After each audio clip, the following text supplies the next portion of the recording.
મહારાષ્ટ્રમાં બીએમસીની ચૂંટણીમાં 29 માંથી 23 કોર્પોરેશનમાં ભારતીય જનતા પાર્ટી અને એકનાથ શિંદેના શિવસેના એલાયન્સને ભવ્ય વિજય મળેલો છે।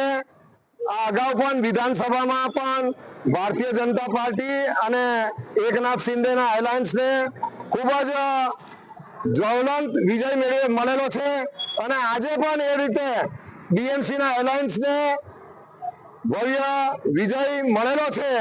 એટલે ભારતીય જનતા પાર્ટીના શીર્ષસ્થ નેતૃત્વને ખૂબ ખૂબ અભિનંદન આપીએ છીએ। ભારતીય જનતા પાર્ટીના સમગ્ર જિલ્લાના કાર્યકર્તાઓને અને દેશભરના કાર્યકર્તાઓને પણ અમે ખૂબ ખૂબ અભિનંદન આપીએ છીએ। ઇન્ડી ગઠબંધનને આ પરિણામથી એક કરારો જવાબ મળેલો છે।